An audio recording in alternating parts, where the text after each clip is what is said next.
Donc l'idée, c'est d'échanger un petit peu sur toutes les questions que se posent un petit peu les stagiaires qui viennent en formation.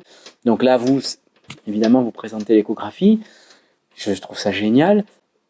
Quand vous faites les formations, est-ce que quand les stagiaires arrivent, ils ont pas vraiment de prérequis en fait, mais est-ce qu'on arrive à les faire bosser rapidement? Est-ce que c'est difficile? Concrètement, dans le programme, dès 11h30, ils ont commencé à faire des coupes de structures, des écostructures différentes pour individualiser les différentes écostructures, mais à pratiquer. Et dès ce soir, ils commenceront l'épaule. D'accord. Ouais. Alors, c'est quand même assez rapide. Du coup. Et ils ont dès demain après-midi, ils ont déjà des notions de pathologie. Ah oui. Avec de l'iconographie pour montrer les pathologies. Donc dans un premier temps, ils cherchent sans pathologie. Bien sûr, parce que ici, en fait, les kinés qui sont avec nous, quelques-uns peuvent avoir des pathologies, mais pas tous. Oui, ils vont trouver quoi? Des tissus normaux. Mais quand même qu'on leur montre aussi un peu ce qu'est la pathologie. On a l'iconographie pathologique en chaque fin de module. Chaque fin de module, on trouve quelques pathologies parmi nos stagiaires, ça c'est clair. Ça aide du coup. Oui, tout à fait. Il y a beaucoup d'échanges, je suppose, là, parce qu'on part de rien, c'est pas un métier qu'on connaît, quoi. Hein.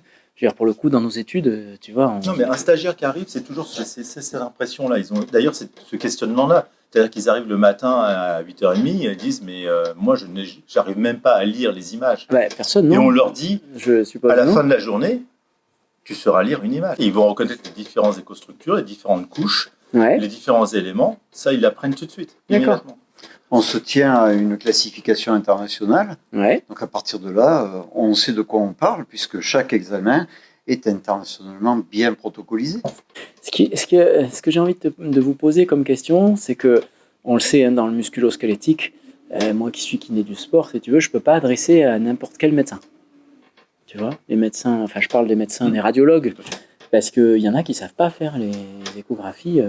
Est-ce que nous, du coup, on arrive au niveau musculo-squelettique à avoir quand même un peu de finesse dans les structures? Oui, notre gros avantage, c'est que nous, de par notre bilan, notre CMIO, déjà, on va cibler la zone à étudier. On sait déjà ce qu'on veut trouver, enfin, pas ce qu'on veut trouver, ce qu'on recherche et ce qu'on subodore à travers quelque chose. Donc déjà, on est ciblé. C'est orienté. Et on remarque quand même qu'un radiologue, lui, entre guillemets, il est prescrit par un médecin. On lui demande de faire une écho, il fait une écho. Ouais, il ne sait pas vraiment ce qu'il cherche. C'est pas vraiment l'examen clinique complet que nous on peut faire à travers nos bilans et notre diagnostic kinésithérapique. Donc à partir de là, nous on est, on va dire, plus rapidement efficace sur la zone donnée, la pathologie donnée. Et notre avantage aussi, c'est que c'est une notion de temps finalement. On remarque que le médecin, lui, il n'a pas le temps. Il n'explique pas. Le nombre de fois où j'ai des patients qui disent « Ah, mais là, j'ai compris. Parce que vous m'avez montré sur l'écran. Vous m'avez montré. » Et du coup, tu as un feedback qui revient. Et ça participe à la rééducation. Alors, du coup, là, si on va plus loin, excuse-moi, mais si on va plus loin dans le feedback, ce qui est intéressant, et la grande différence avec l'apprentissage d'un médecin par rapport à l'échographie, à toute une procédure qu'il est obligé de faire, parce qu'il est obligé de faire la totalité de l'articulation, la totalité des coupes. Nous, ce qui va nous intéresser, c'est tout ce qui est échodynamique. Donc, c'est de l'éco-rééducation. Voilà. Et c'est ça qui est intéressant chez nous, c'est qu'on va avoir un muscle fonctionner ou ne pas fonctionner. D'accord ? On va avoir un ménisque bouger ou ne pas bouger. Voilà. Et on peut aller même plus loin, on peut faire carrément du feedback rééducatif. On en fait Les gens comprennent très très bien comment un conflit sous-acromial fonctionne. Dès qu'ils l'ont vu, dès qu'ils le voient une fois, ils savent exactement positionner son épaule pour que ça passe. Je comprends. Tu décidères un supraépineux en 2 minutes. Et alors, du coup, tu te doutes bien que c'est intéressant, mais donc ceux qui nous suivent, ils se posent la question. La question revient à toutes les formations. Qu'est-ce que je peux acheter comme échographe pour prétendre à avoir tout ce que vous dites, quoi. Oui. Alors, on peut tout acheter. Il y a des appareils à 50 000 €. Voilà, c'est ça. On peut tout acheter. On peut acheter une Ferrari comme on peut acheter une Smart. Bon, donc, quelle est la fourchette, quoi. Alors, la fourchette, on ne va pas parler de fourchette. On va parler déjà de ce que nous, qui pratiquons tous les deux, Jean-François et moi, des échographies depuis très longtemps, on a comme appareil depuis 3 ans.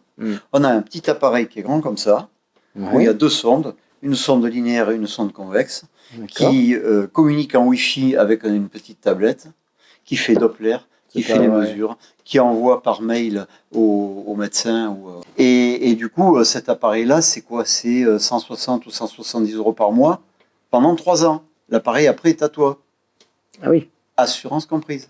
Ah oui. C'est le même outil pour les urgentistes, c'est le même outil. C'est le même. Maintenant, ils ont tous ce genre de sonde portable. Le SAMU, ils ont ça. Mobile. Le SAMU a ça. Et voilà. Nous, Et la qualité est au rendez-vous. La qualité est au rendez-vous. Sans problème. Et surtout la praticité. À condition d'avoir quand même une tablette correcte. Ah oui, bah oui, Voilà. oui, je me souviens. Ça peut se brancher sur n'importe quel support. C'est complètement dingue. Et ça marche en Wi-Fi. Mais ça, donc il n'y a pas de fil, rien. Ça veut dire que tu peux mettre même un écran dans ton cabinet et montrer aux gens. Sur cet écran-là, ça a révolutionné complètement l'échographie dans le monde de paramédical. C'est récent quand même. Ça. Parce que même les infirmières s'en servent. Bah, ça a 3-4 ans. Ah oui, c'est quand même récent du coup. Oui, Nous, ça fait 3 ans qu'on l'a. Ça doit être quelque chose qui, ça fait 4 ans, quoi. Ce qui permet d'adapter, ce qui permet maintenant ce qui permet aux kinésithérapeutes de commencer très très vite à pratiquer. Notre souhait, ça serait que tout le monde ait ce genre de matériel dès la fin du premier stage pour qu'entre chaque stage, ils puissent pratiquer. Ça, c'est l'idéal. Ah ouais. Mais parce que ça coûte combien? Ça vaut 5 ou 6 000 balles du coup? Oui, c'est ça. 5 ou 6 000 balles, tu achètes une tablette. Ah ben voilà, j'ai demandé à donc 5 400 €. Tu as une tablette, tout le monde a plus ou moins une tablette ou un écran dédié du coup. Tu peux très bien avoir un écran. Ça passe, c'est possible. C'est rien. C'est possible de l'acquérir, je pense. Ok, bah tu vois, alors c'est adapté maintenant. Je suppose qu'il y en a certains qui vont adorer l'info. Mais si toutefois je veux investir dans un appareil qui soit fixe, qui peut-être, tu vois, qui a une présence dans le cabinet. À l'heure actuelle, même en seconde main, on trouve des très bons appareils à 10-12 000 €, comme celui-là qu'on trouverait en seconde main. À l'achat initial, ça serait dans les 20 000 €. 20 000 €, ouais.